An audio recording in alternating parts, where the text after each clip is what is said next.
Hello, and thanks for tuning in. I just wanted to let you know and apologise that there's a few audio issues in this episode. I got a new mic. It seemed fine with the episode with Sam Basford, and this time I had some issues with Rob. So I've tried to smooth it out as much as possible in editing, but there are still a few issues there, but hopefully that will be resolved for the next episode. So without further ado, enjoy the show.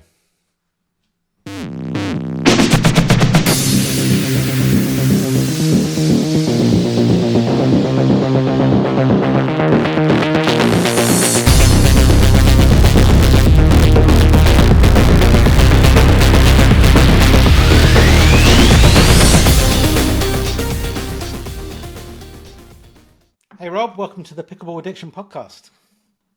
Hey, thank you. Thanks for having me. Yeah, thanks for taking the time out of your busy schedule. I know you got a lot going on at the moment with the MLP and the PPA and all the things that's been going on there. Aside from just traveling and being on tour and well, I know you had some injuries as well to deal with. So yeah, again, thanks for taking the time. Yeah, lots going on. Obviously, lots going on in the pro pickleball world. So, but always happy to chat. And glad we met at the English Open, and always I think there's so much opportunity in England and the UK to do podcasts and do newsletters like you're doing, and so big props. Yeah, no, thanks. Yeah, it was great meeting you at the Open. Yeah, so we I think I shared it already on the podcast, but there was a player pro part at the English Open. So I played with Megan, and you played with another novice, we played against each other then. That was really good fun. I've been telling people one part of the story about when we were playing each other because I enjoyed it so much, which sounds weird when I say what it is. But there was one point in the end you were just thinking back and forth. I think it might have been between you and Megan, and you did a speed up right in front of me and hit me right in the middle of right in the chest. That's like your trademark shot. But I wasn't ready for it because you made it look like you were going back across court, and I didn't even know about it before it hit me. It hit me, and I was like, that was awesome. But then you didn't do it again because I think you felt bad. So one was enough. Yeah, one was enough. No, it is funny because it's.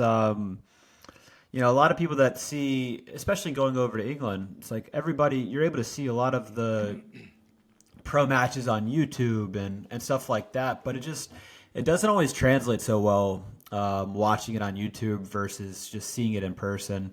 And not only seeing it in person, but actually playing against it and seeing the balls that are coming and the disguise and how precise everything is. So yeah, I always try to urge people to go out and see pro pickleball whenever you can, especially if you have the opportunity to see in person, which hopefully, as the coming years come, that there's more opportunities in the UK.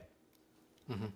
Oh, absolutely. It was fantastic. I stayed till late on Sunday watching all the matches because it's just so exciting to watch in person on the championship courts. The speed you just can't get on television really. But I think the big thing I noticed is when seeing you guys play in person was just how much you move people around the kitchen compared to like what I see being played in the UK. It's when playing against you. On the other side of the net from you, I think I have more chances of an ATP than I have in a year. Because you push the ball so far out. It just doesn't happen that often when you get that opportunity. Yeah. But just in that couple of games that we had, there was lots of opportunities for trying to pull off an ATP. So, but yeah, I noticed that. Oh, for sure. Okay, so so you're based out in Florida right now, obviously on the move quite a lot. Is that right? Yeah, so in Ponte Vedra Beach, in between tournaments, which is kind of Jacksonville, close to the Georgia-Florida line, Northeast Florida. So yeah, here between tournaments, but honestly, I think I looked at August. I was here for 7 days out of the month, so not super often. Mostly on the road, traveling to different tournaments and do corporate events. So doing those and host a video series called Destination Pickle, which comes out next week, actually, which is super fun. So doing a lot of those. So tons of travel, but I mean, man, super fun to be doing pickleball for a living. Hi, Mark Mars here. I hope you're enjoying the show. This podcast is sponsored in part by the Pickleball Addiction store and newsletter. To support the show, please check out the Pickleball Addiction store at pickleballaddiction.co, where we stock a wide range of paddles, balls, nets and other accessories. You can also check out the Pickleball Addiction newsletter at pickleballaddiction.news, where we cover the latest news in pickleball from the UK and around the world. Thanks for your support, and now back to the show. So you just come off the back of a tournament in New Jersey. You got gold, right, with Andre. So congratulations. Yep. So thank you. So APP, it was an APP tournament, the New Jersey Open in Avalon, which was not very easy to get to, but it was cool because we often play at these, kind of suburbs outside of major cities. And Avalon was like a really nice beach town on the Jersey Shore. So it was cool to have a tournament kind of close to the beach and have like kind of it's almost like a little bit of a destination tournament. So it was a lot of fun. And yeah, always fun to play with Andre. And we've got a couple more coming up. So yeah, I guess we might as well dig into this now. So interested to know how you kind of, obviously you've been playing with Andre for quite a while, but you've been kind of mixing it up in terms of the women's partners in the doubles. So Megan, who was also at the Open, the English Open, you've been doing a few tournaments with her, I noticed recently, and just looking ahead, you've got Atlanta and you're playing with Vivian Grossman, and ahead of that, after that, Dallas with Simone Jardine. So yeah, how do you pick your partner, and what's with the change of partners right now? Yeah, I mean, mix is an interesting one. I mean, I think Andre and I in men's have really found our stride, and what I like about that partnership is we play very similar styles. We kind of like the long, grindy points. Both of us are pretty consistent. We're not going to make a ton of errors. And yeah, so I mean, we like to drop, we like to come in and dink. There's not a whole lot of driving and crashing and all that stuff. So we like to slow the game down. That's how we both naturally play, instinctually play. And mixed, I think the challenge is trying to find a partner that plays similar to you. And that's and you also want to find somebody that you're going to get results with and that you mesh with, and and mix, I think it just takes a little bit more experimentation to try to find that. And that's been something that I really like. I've been playing pro pickleball a few years now, but like really this year is kind of like, it kind of hit me as like, oh, like you really need to have a partner that plays the same style as you. Like that's something that I think gets overlooked a lot, because you might have a partner that likes to drive or likes to speed things up at from the mid court, which is becoming a more common tactic nowadays with the paddle power and the spin you can get. So even though that's the case, I still like to play slow and soft and kind of get to the kitchen and find my disguise and my deception and play like that. So it's just a matter of finding partners that you mesh well in respect to playing styles, and that's what I'm trying to figure out in mixed. Yeah, awesome. No, I look forward to seeing how those pan out. They're exciting, exciting pairings for sure. So it'd be good to see how that works out. Yeah. So just briefly, we can talk a little bit about like you say in how long have you been playing pickleball for now? So I first picked up a paddle at the end of 2019, played my first tournament 2020, and so 3 years now, I would say, playing tournaments. Yeah. So before that, you had a career. Well, you worked in business a little bit. So just be interesting if you could share a little bit about what you did ahead of pickleball. Yeah. So pickleball is kind of a natural transition, not natural from talking about chronologically, but natural in respect to I had a relatively high level tennis background. I played Division I tennis in university over here, and then basically did a little coaching in tennis, and then basically took like a what was it? I would say probably like a 11, 12 year break from no sports, and just yeah, worked in business, had an advertising business that I finished up in 2018. I left and sold half to my partner, and then was kind of like just looking for the next thing, and just experimented. It was just like I want to have fun with what I'm working on, and so I started a podcast and traveled around the country, interviewing different people. So did that for a year without really like any kind of plan on like how's this podcast going to make money. It was just like, yeah, I just want to go talk to interesting people, see if it turns into something. And then like it just ran its course. And I was glad I did it. Met some great people, had some interesting conversations, learned a lot.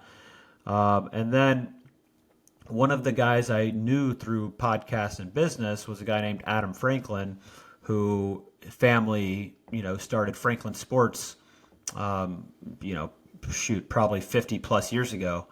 And Adam is the CEO now and runs the company and is a friend. And he was just like, hey, all the top players we're sponsoring are pretty much former high level tennis players. And he knew I played college tennis. So he was like, hey, I'll send you a paddle, see how it goes. And so he kind of got me into it. And then, have been playing ever since and fell in love, got addicted, and here we are.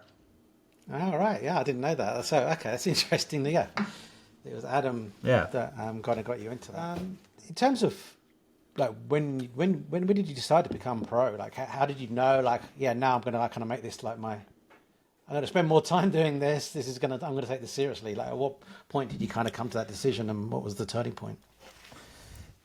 Yeah, it was the day I first hit a pickleball.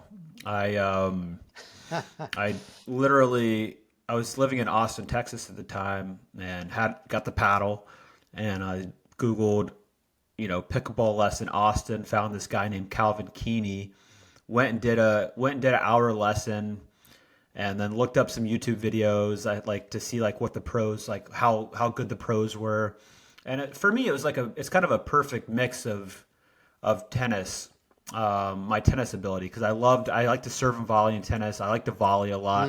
I wasn't just like a baseline grinder that just wanted to hit ground strokes. So I was kind of crafty, and I knew that would translate. And I feel like I have fast hands. I knew that would translate pretty well to pickleball. So I'm a big kind of like all or nothing, big project, document, publicly announced type thing. So that day that I first took that lesson, I literally went home and was like, you know what? I'm gonna go pro in a year. I'm gonna see how good I can get over the next 12 months. I'm gonna document the journey.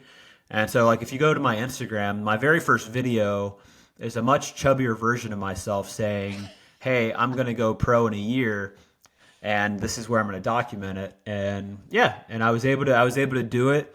And I looked at going pro, like, cause it's gotten more difficult, certainly to go pro. Like now you have qualifiers and you have to like get points. And I looked at going pro as like you're earning money playing pickleball.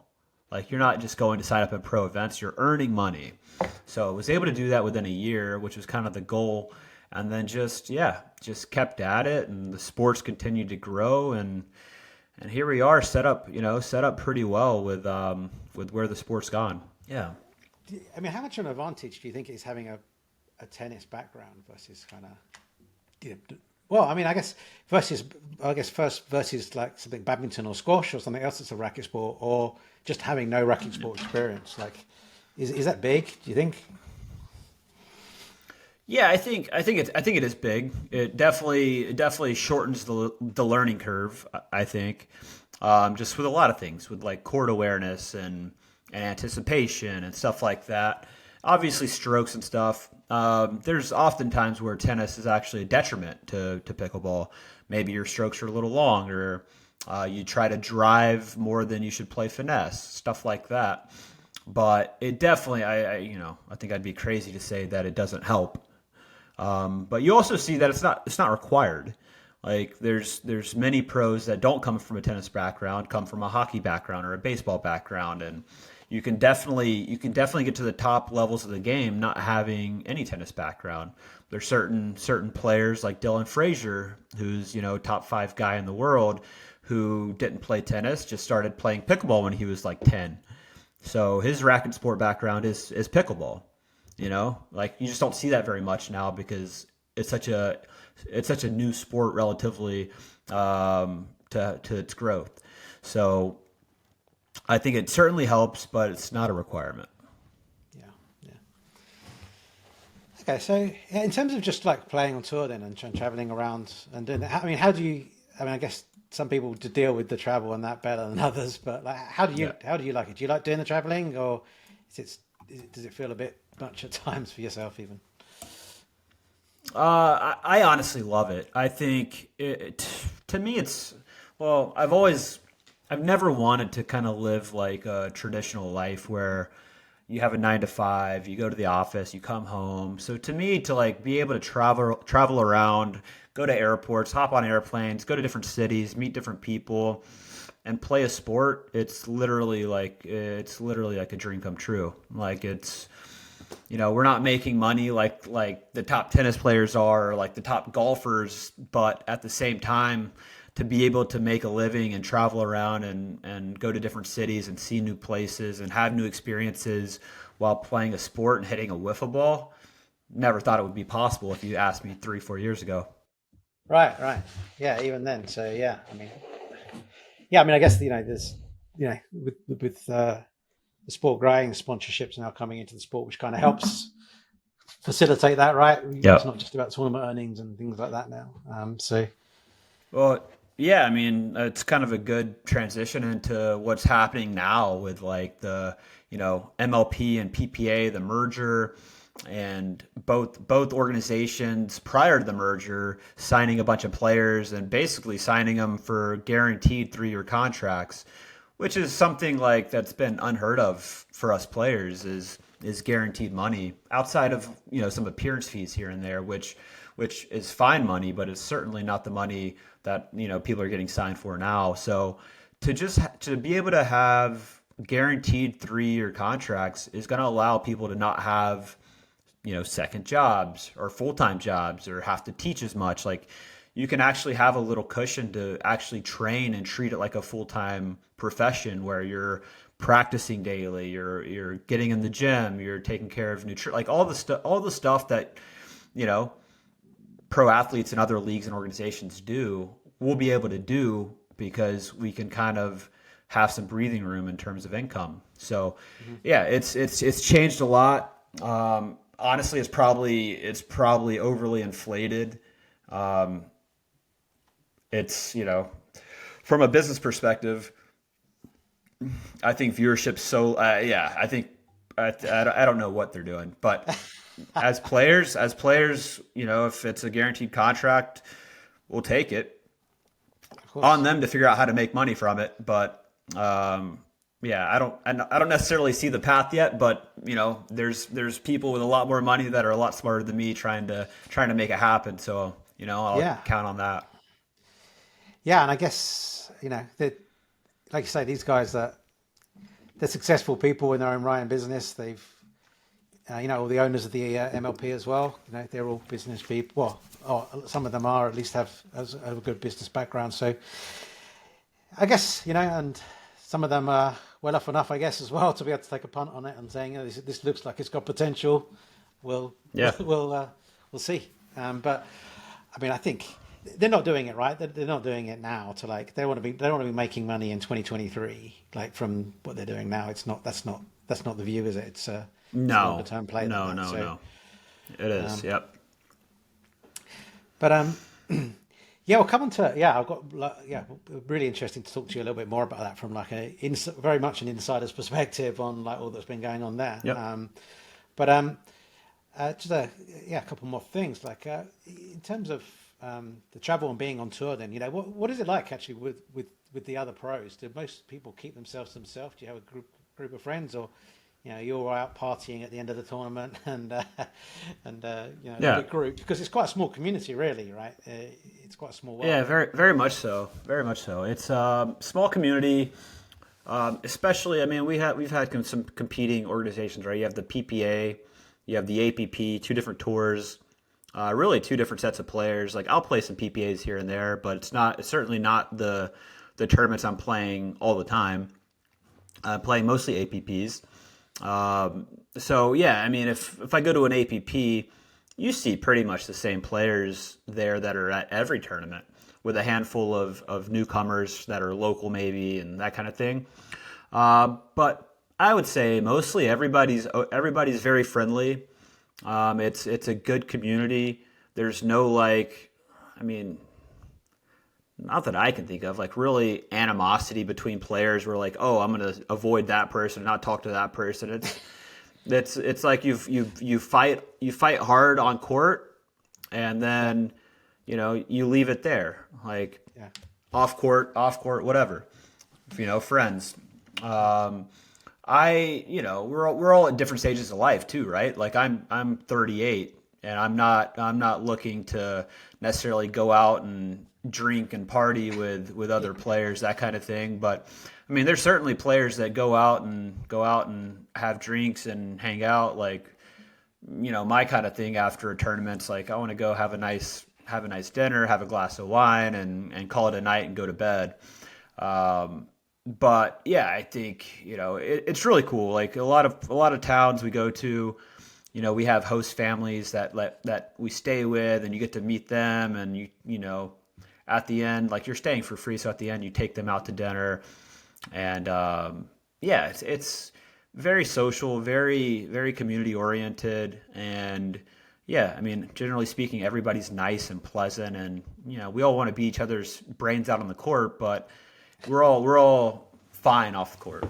Obviously some people are closer friends than others, but generally speaking, like there's nobody I wouldn't talk to, at an APP tournament. Yeah, yeah. It's interesting you saying that off the back of Tyson and Tyler's kind of exchange, which was pretty funny over the weekend. But I don't know if you listened to Tyler's latest podcast just a couple of days ago, but they didn't hold any punches for sure. What'd they say about that exchange? So let me have a think. So they said that there's quite a lot of swear words, I think. Shit, what was it? What was it? Well, I know Tyson gave him the bird and was upset that I think they mentioned his wife on the podcast. Yeah. It was a lot of that. I mean, you'd have to go and watch it, but there's yeah, they don't hold any punches back for sure. So yeah, I don't think it's getting any friendlier. But yeah, those yeah, but it's good. I like to see that passion. Everybody wants to see those kind of rivalries, right, in sport, and I like all those guys. I like Tyson. I think Tyson's a great dude. I like Tyler. I think Jemmy's been great in terms of kind of unfiltering a lot of the things that people are scared to say.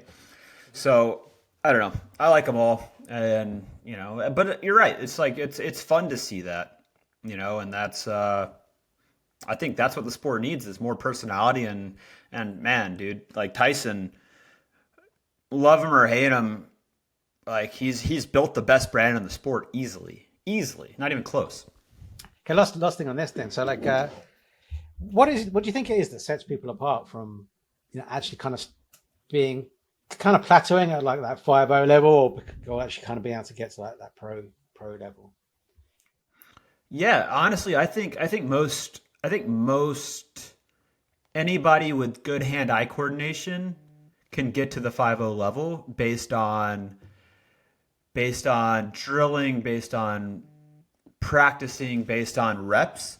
I think what separates players that plateau is certainly there might be some limitations in their natural ability, but I think most of the time it's that they are not playing with players that are better than them. I think that to me that's like the biggest hack in terms of improving the fastest is playing with players above your level. And I know some people disagree with that. I've heard some people disagree with that, but it's what worked for me. Like I got good fast because I sought out players that were better than me, and I was always in groups where I was the worst player, and it it's brutal for a competitive person because you get so tired of losing, but you have to understand that even though you're losing, anytime you're losing, you're getting better as long as you're taking the lessons from it. Yeah, for sure. I think that applies not just in pickleball. I think for any sport, I totally agree. That Agreed. you've got to play with better people because they're going to push you to, if you're not getting pushed because you're playing people that are not as good as or not as good as you, then you're never going to get Yep. to have to play some of those shots that a better player will actually put you through. So you're not going to be able to have the practice. Yeah. So I think for any sport, I think I can't understand why you wouldn't think that that's going to make you better. Like it's got to be really. Okay, so on to the MLP PPA. Like I until yesterday, I had a bunch of questions for you on like what it means for you signing for the MLP and. Are you going to be able to play APP and all of those kind of things? But it's kind of all changed again now. So as of yesterday, the merger is back on, at least for now, it would seem. Yep. How do you feel about that? Like from a personal perspective, like obviously it was all a bit of a shock and a rush a couple of weeks ago when the merger was no longer on and you started signed a contract and now it's back on. Like that's a bit of a roller coaster. Like how are you feeling about that personally? Personally, as long as my contract's honored, I'm fine. But generally speaking, I believe pro pickleball, is better suited for viewership, for playing, for everything as a team-based sport. I don't think we need to model tennis. I think it's proved itself already that the storylines and content from having teams and kind of the excitement of MLP and the past events has easily been better than like watching a random PPA tournament where you have the exact same people playing the exact same people with the exact same result week in and week out. It's boring. Yeah. It's boring. Yeah. So I was bummed because I think it's going to be 50% tournaments, 50% MLP events, team-based events. I'd rather it be like, I think there's a place for tournaments. I just think it should be like 4 or 5 a year where you have like these big major tournaments where, individual players can go prove themselves with their partners. But I think it's way more fun to have the team stuff. So bummed that, the tournament style is still involved and still in play. I was excited for just MLP, but is what it is. They're paying us good money to hit a wiffle ball, so I will do what I need to do to do that. Yeah, I mean it'll still be fun, right? You're still playing pickleball at the end. It'll still be fun. It would, yeah. There's a lot of other things I could be doing that would be way worse.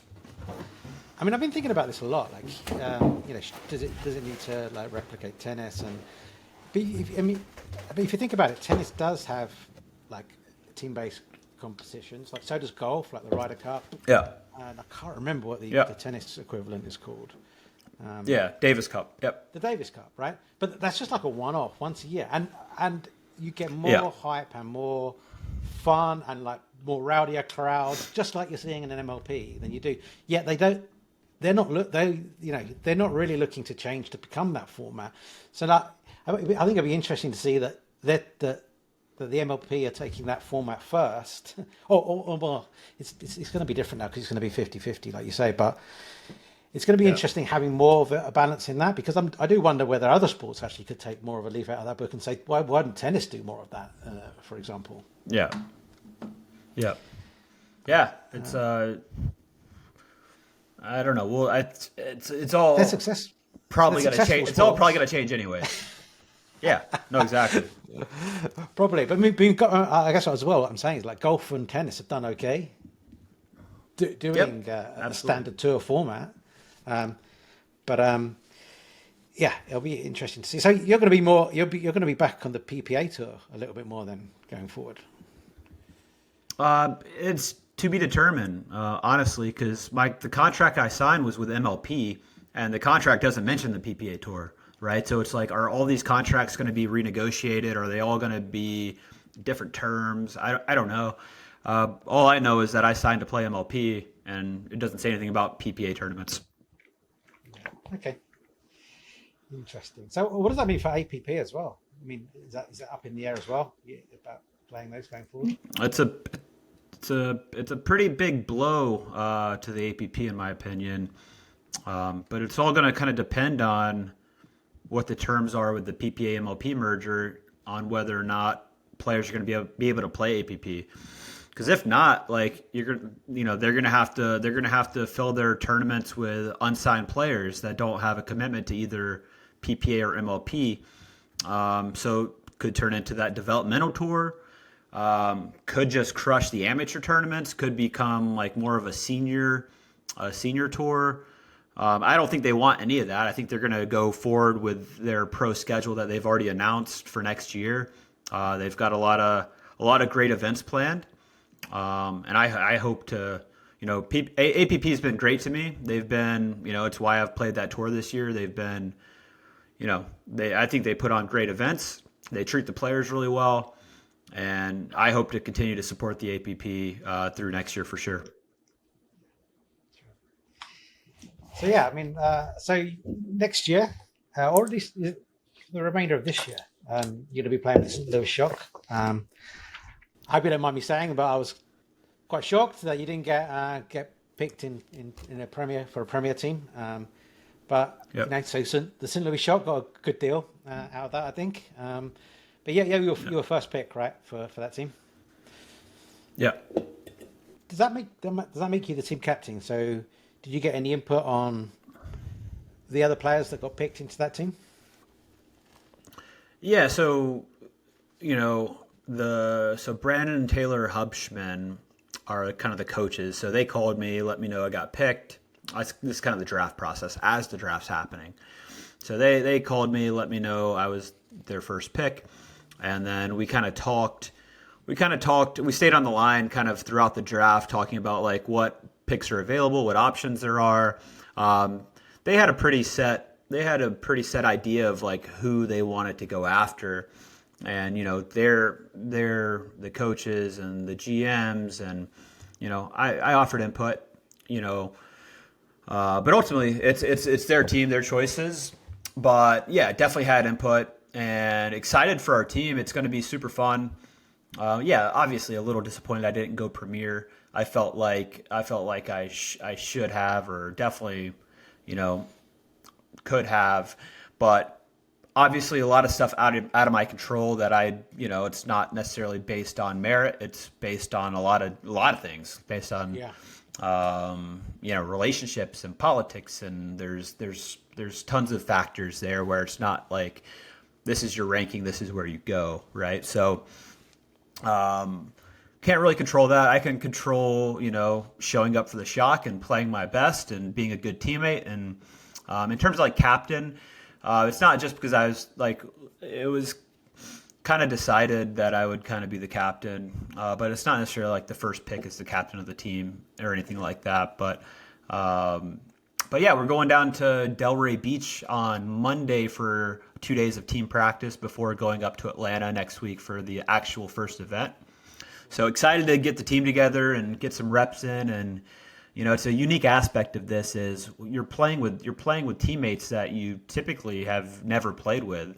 Like Martin Emmerich is our other guy. I've never played with Martin, but respect his game a ton. He's a lefty, so I think we're going to gel really well together. We've got Judith Castillo, who has made a name for herself in singles for sure, and is certainly improving at doubles. And then Jeannie Arakina, who I played her in Philadelphia, I believe it was, and was very impressed with her game. She's improved a lot and gotten really solid. So yeah, excited for the event. It's a little weird, just with how in flux everything is. Because initially this year they were going to do a promotion relegation system like the Premier League, and it sounds like that's off the table now, and they're moving away from that. So I guess for the ownership groups, this event matters a little less, I guess, in terms of results. So we'll see what all that means. But again, all subject to change. So interesting. So even going forward into 2024, there's not going to be a promotion relegation at the moment, at least. That's not what it seems like at the moment. They are moving to like a free agency model where there won't even be a draft. It'll be each team will have an imaginary salary cap, essentially. Call it 1.5 million a year, and then you have to basically create your team around that salary cap with like call it first round picks being worth 500K or whatever it may be, second round picks being worth, and you have to create a team based on that, almost like fantasy sports in a way. Yeah, yeah. That's really disappointing because, like, that is one thing I think.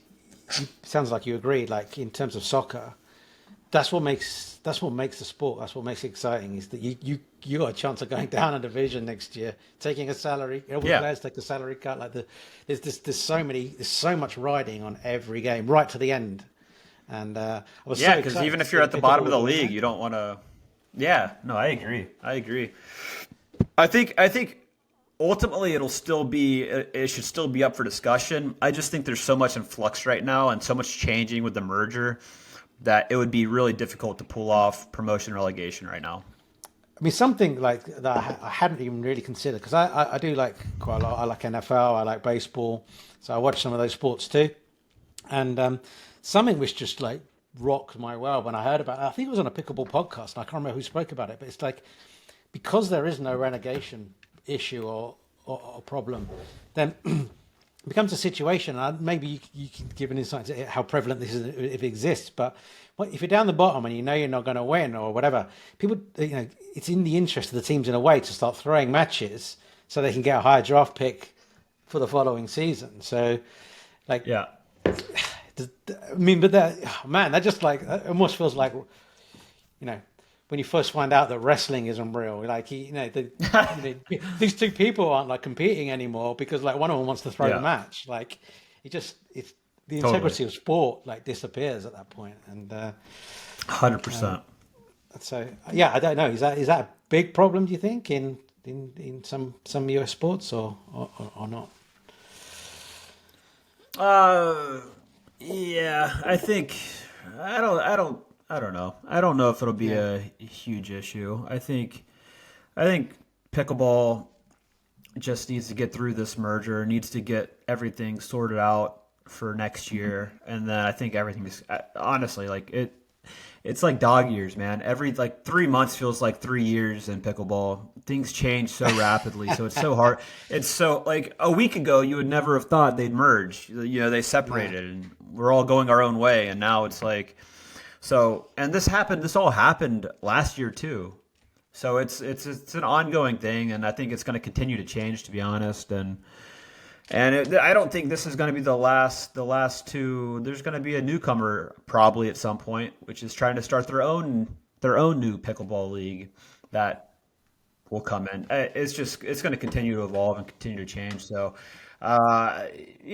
which is it's fun and exciting to watch, but you just wonder how it's all going to shake out. Yeah.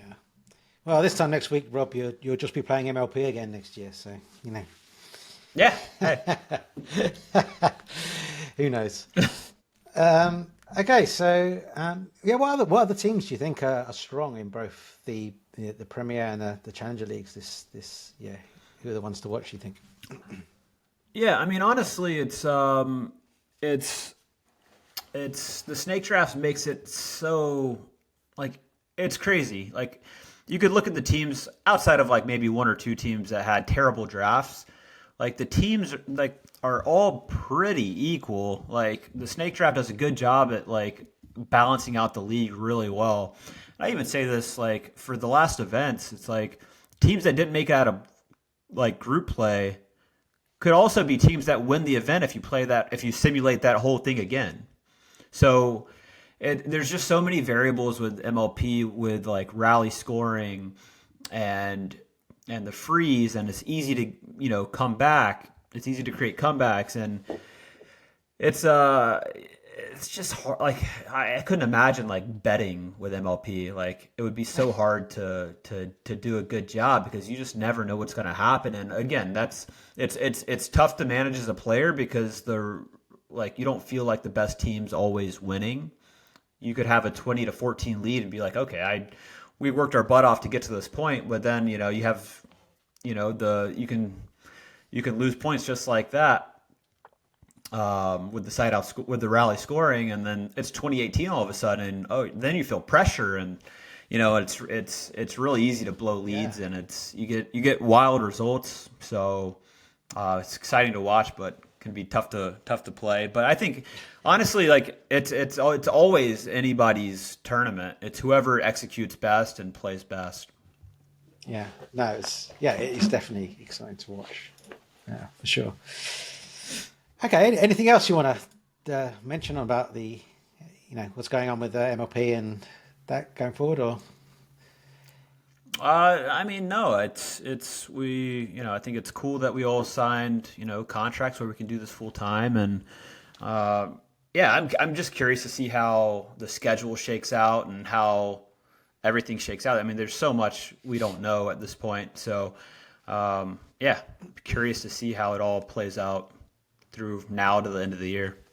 No, congratulations on that. Like, it's fantastic. It's great for all the pros to be able to now not have to worry about that and just be able to focus on pickleball. So it's fantastic. Yep. So in terms of what sort of current partnerships, what sort of things are you working on within pickleball at the moment? Like, what partnerships do you have, and you've got anything that you can share that's upcoming, maybe? Yeah, I mean, Selkirk's a great supporter of everything I do in pickleball. So, I mean, obviously they're my paddle sponsor. They are a sponsor of the It Feels Right podcast that I do with Adam Stone. They're basically creating a video series called Destination Pickle that I'm the host of. So I'm doing a lot in pickleball, kind of across the board, from podcasting to video series to obviously playing. I'm involved with a company called 321 Pickleball, which is basically a corporate event business where we host pickleball events for businesses, and we do that, all kind of throughout the country in different places. So, yeah, lots happening on my front. I enjoy all the Selkirk stuff. I enjoy the playing, the content creation, having good conversations like this. Like, this is stuff that doesn't feel like work that I could do all day. So, have a lot of fun. Yeah, excellent. In terms of what are you most excited about over the next 12, 24 months? Obviously, the MLP stuff's got to shake out, but what are you excited? Is any things on the horizon you're thinking, this is going to be cool? Yeah, honestly, really excited on playing. I'm playing the next next year, getting better, improving. I feel like there's lots I can improve on.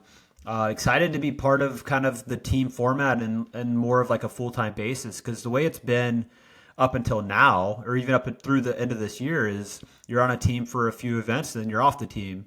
Like, it'll be really fun to be actually on a team more of like a permanent basis, unless you get dropped or traded or whatever, because then you can actually help that organization grow. You can go to that. Like, if I was on the St. Louis Shock next year, I could go to St. Louis and do camps and clinics and promote the merchandise and actually be more of like an integrated part of that organization. Whereas now it's like, obviously you want to help the team you're on, but you're also like, not going to be on this team in 3 months.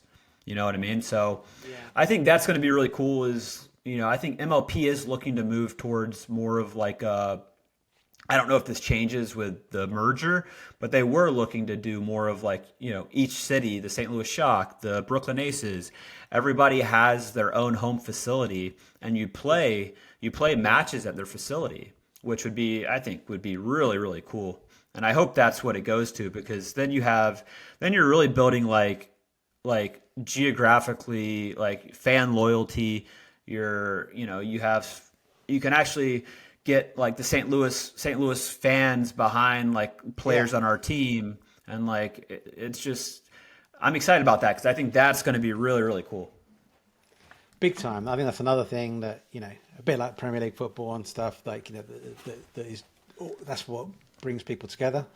Yep. and comes out in support of things. I mean, a lot of people say that pickleball isn't fun, isn't a good TV sport, isn't fun to watch. I just totally disagree. I love watching. I disagree too. I think once you know how to play, and once you play once or twice, and you get it, like, it's super fun to watch.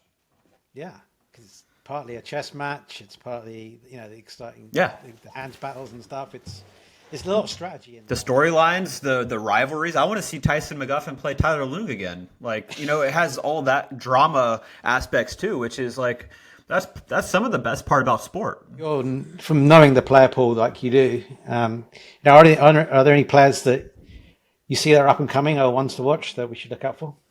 Yeah, I mean, there's so many, and a lot of them come in.